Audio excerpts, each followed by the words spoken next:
বিলম্বে ইফতার করবেন না কখনো। এক নাম্বার, দেরি করে ইফতার করা নিষিদ্ধ। ইহুদিরা দেরি করে ইফতার করে। লা ইয়াজালুন নাসু আলা খাইরিন মা আজ্জালুল ফিতরা। বিশ্বনবী বলেছেন, এই উম্মত যতদিন আগে আগে ইফতার করবে, এই উম্মতের কপাল থেকে কল্যাণ কেউ ছিনিয়ে নিতে পারবে না। চিল্লায় বলেন ঠিক কিনা? আজানের জন্য বসে থাকবেন না, সময় দেখবেন। স্থানীয় সময় যখন সূর্যাস্ত হওয়া মাত্রই বিসমিল্লাহ, খেজুর খেয়ে ফেলবো। পারবেন তো নাকি দেরি করবেন? সতর্কতামূলক 2 মিনিট পরে ইফতার করলে সিয়ামের কি কোনো ক্ষতি হবে? শুকরিয়া, জাযাকুমুল্লাহ খায়ের। অতীব জরুরি জিজ্ঞাসা। 2 মিনিট দেরি করছি সতর্কতামূলক, আমার কি সিয়ামের কোনো ক্ষতি হবে? জি হবে। 3টা হাদিসের বিরোধিতা করা হবে। 1, রাসূল সাল্লাল্লাহু আলাইহি ওয়াসাল্লাম বলেছেন, আমার উম্মত অতদিন কল্যাণে থাকবে যতদিন তাড়াতাড়ি ইফতার করবে।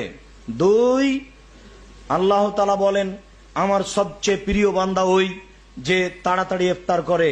3, তোমরা তাড়াতাড়ি ইফতার করো, দেরি করে ইফতার করা ইহুদি খ্রিস্টানের লক্ষণ।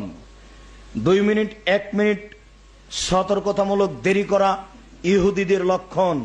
শুনে রাখুন, মনে রাখবেন, বাংলাদেশের মাটিতে ইফতারির যত লিফলেট, বিজ্ঞাপন, ইশতেহার, পেপার, পত্রিকা বের হয়েছে, ওর সবচেয়ে যেটা তাড়াতাড়ি করা হয়েছে, তার 1 মিনিট আগে করবেন আপনি।